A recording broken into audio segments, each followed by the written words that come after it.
साथियों, मैं अपना एक्साइटमेंट रोक नहीं पा रहा हूँ और जैसा आप बहुत सारे वीडियोस में काफ़ी लोगों तक ये पहुँच गया है, बट कुछ लोगों तक जो पहुँचा नहीं है वो मैं पहुँचाने की कोशिश करता हूँ कि आज का जो जजमेंट है, जो सुप्रीम कोर्ट में फ़ाइल हुआ था, आप सबको पता था, हम दिन रात यहाँ पे प्रयास कर रहे थे और जो जजमेंट आया है वो हमारे फेवर में आया दोस्तों, है ना। तो आप ये वीडियो के माध्यम से क्लियर समझ जाएंगे जो हमारे एडवोकेट ने आपको स्टेटमेंट दिया है, तो एक बार देखिएगा और समझिएगा और यही बोलूँगा, विजयी भव। एक्चुअली आज 29 अगस्त 2023 को ये मैटर जो है सुप्रीम कोर्ट में लगा था। ये जो इशू है, ये जितने भी छत्तीसगढ़ में जो बीएड स्टूडेंट का ये जजमेंट आया था सुप्रीम कोर्ट का 2023 में अभी जजमेंट जो आया है, उस जजमेंट में 2028 का जो नोटिफिकेशन था सुप्रीम कोर्ट ने उसको अल्ट्रा वायरस कर दिया, क्वैश कर दिया। तो इसका असर पूरे भारत को पड़ा है और हम जो आज अपेयर हुए थे वो छत्तीसगढ़ स्टेट के जो बीएड स्टूडेंट हैं उनकी तरफ से अपेयर हुए थे। छत्तीसगढ़ में क्या हुआ, छत्तीसगढ़ में जो नोटिफिकेशन निकाला था 2023 में, उस नोटिफिकेशन में कुछ लोगों ने वो हाई कोर्ट में चैलेंज किया था कि बीएड स्टूडेंट को काउंसलिंग में आप मत बैठाइए, काउंसलिंग में अलाउ मत करिए। तो हाई कोर्ट ने बीएड स्टूडेंट को काउंसलिंग से अलग कर दिया, हटा दिया काउंसलिंग से, और जिसके अगेंस्ट में हमारे जो स्टूडेंट थे, बीएड स्टूडेंट जिनकी तरफ से मैं आज कोर्ट में अपेयर हुआ, वो लोग उसमें पार्टी नहीं थे। तो इस केस में हमने permission to file SLP Supreme Court में फाइल किया और ये मैटर कल हमने बहुत मुश्किल से कल इसको फाइल किया और आज वो मेंशनिंग करके लगवाया। इसको आज मैटर लगा था आइटम नंबर 54 और कोर्ट ने सारी चीजें ऑब्जर्व करी। हमारा ये आर्गुमेंट भी, हमने ये मेंशन भी किया कि जब एक व्यक्ति चाहे आईएएस का एग्जाम हो या अदर एग्जाम हो, उसमें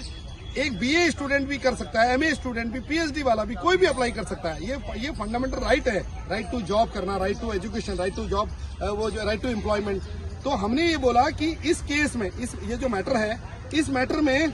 जो जजमेंट आया है वो 2023 का आया और 2018 से लेकर 2023 तक बहुत सारे स्टेट ने नोटिफिकेशन निकाले हैं जिसमें कि बीएड स्टूडेंट बैठे हैं और एग्जामिनेशन में सेलेक्ट हुए हैं और सेलेक्ट होने के बाद उनका जो काउंसलिंग होती है उसमें रोक दिया गया, जबकि ये जजमेंट रेट्रोस्पेक्टिव नहीं हो सकता है। इसलिए सुप्रीम कोर्ट ने आज ये ऑर्डर पास किया है कि जितने लोग एग्जाम में बैठ रहे हैं, जितने बोर्डों की काउंसलिंग कल होनी है, क्योंकि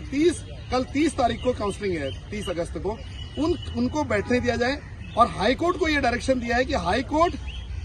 उनको जो स्टेट को ये डायरेक्शन दिया गया कि जो अपॉइंटमेंट हो रहे हैं, जितने लोगों के अपॉइंटमेंट हो रहे हैं, उनमें ये क्लॉज डाला जाए कि जो भी उनके अपॉइंटमेंट हो रहे हैं वो outcome of the High Court judgement में माने जाएंगे, क्योंकि मैटर हाई कोर्ट में पेंडिंग है। अब हाई कोर्ट का जजमेंट अगर बीएड स्टूडेंट के फेवर में आता है तो बीएड जितने लोगों का सिलेक्शन हुआ है वो कैंसिल होकर बीएड स्टूडेंट जो लोग काउंसलिंग में आए हैं उन सबका सिलेक्शन होगा। तो ये एक बहुत बड़ी ग्रेट न्यूज है बीएड स्टूडेंट के लिए। और कन्याकुमारी से बंगाल की खाड़ी तक जितने भी बीएड के स्टूडेंट हैं जिन्होंने 2018 से 2023 तक का एग्जाम दिया है और जिनका नोटिफिकेशन आया, वो सारे लोग जो है इस एग्जाम में आने वाले फ्यूचर में बैठेंगे, उनका सिलेक्शन होगा,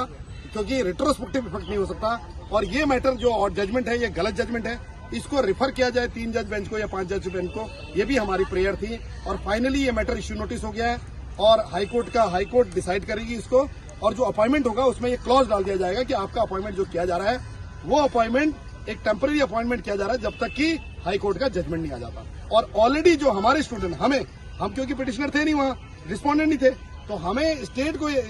जो पिटिशनर थे उनको ही डायरेक्शन दे दिया गया कि जितने भी रिस्पोंडेंट यहाँ पर हैं उनको पार्टी बनाया जाए। तो ये भारत के जितने बीएड स्टूडेंट हैं 2018 से लेकर 2023 तक का, उनके लिए बहुत बड़ी ग्रेट न्यूज है। यही आपको थैंक यू।